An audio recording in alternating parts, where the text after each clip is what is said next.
No Comitê de Congresso dos Estados Unidos para a aprovação da primeira bomba atômica, perguntaram ao Dr. Robert Oppenheimer, que supervisionou o projeto, se havia alguma defesa contra tal arma.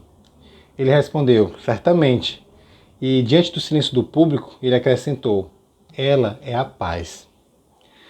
A humanidade vem tentando estabelecer a paz baseada na guerra. É o cúmulo da incoerência. Mas isso é de se esperar de uma raça onde a imensa maioria escolheu andar nos caminhos errados. No vídeo de hoje vamos estudar sobre o único que traz a paz real e eterna. Adivinha quem é?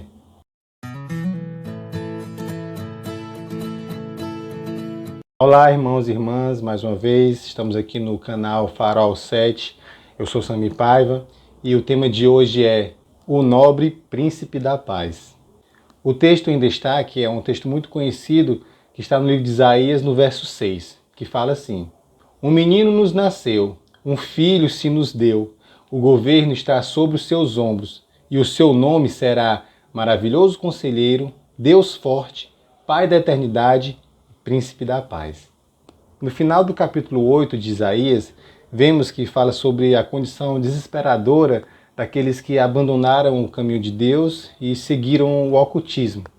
Mas no comecinho do capítulo 9, vemos que aqueles que estavam aflitos com tal situação, os que sofriam, os que oravam a Deus, não continuariam nessa escuridão. Deus quebraria o cetro do opressor. As primeiras cidades conquistadas pelo rei da Assíria foram Zebulon e Naftali, naquela região do Mar da Galileia.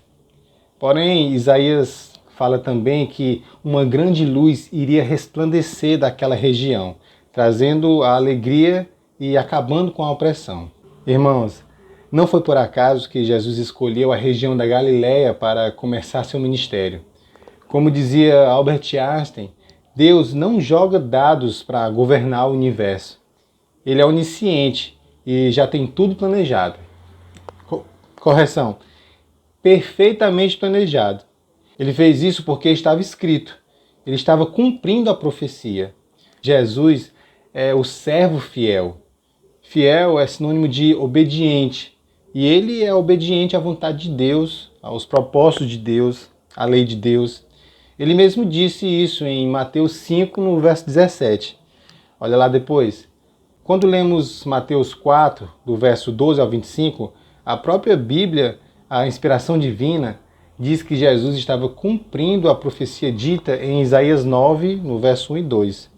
Não há dúvida que essa criança, nos versos 6 e 7 do capítulo 9 de Isaías, se refere ao Rei do Universo, Jesus Cristo. E essa profecia foi cumprida em Lucas 2, do verso 8 ao 14, em seu primeiro advento. Ele, Jesus, veio trazer a paz definitiva tão almejada pela humanidade. Ele veio frustrar os planos e as acusações de Satanás, se tornando o Deus presente, Emmanuel. Isaías capítulo 9, verso 8, até o capítulo 10, verso 34, explica o texto de Isaías 9, de 1 a 5, onde previa a libertação do povo obscurecido por suas escolhas ruins, pelo mau uso de seu livre-arbítrio. O castigo de Deus, prioritariamente, tem a finalidade de converter o pecador ao caminho certo e salvá-lo da morte eterna. Deus é paciente e deseja que nenhum de seus filhos se percam. Ele permite que seus filhos enfrentem o resultado de suas escolhas ruins, a fim de perceberem as consequências do afastamento dele, que é um caminho de morte, um caminho sem futuro. Isso leva ao arrependimento e, finalmente, o retorno aos caminhos da vida, à salvação. Infelizmente, alguns de seus filhos passam mais tempo se dedicando e se encantando com as coisas do mundo e endurecem seus corações e não respondem positivamente aos apelos de salvação de Deus e acabam escolhendo a morte. Por isso que quanto mais tempo passamos lendo a Bíblia e orando e praticando o que lemos e o que oramos, mais teremos pensamentos nobres de salvação, o que influencia significativamente a escolha certa para a vida. Tudo isso porque pensamentos se tornam ações, ações se tornam hábitos, e os hábitos formam o nosso caráter, e o nosso caráter molda o nosso destino.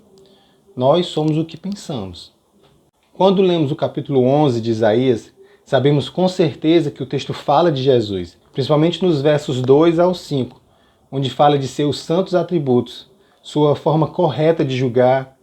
E nos capítulos 6 ao 9, quando ele restaurará a essência da criação, onde ex-predadores conviverão em paz com suas antigas presas, mesclando o primeiro e o segundo advento.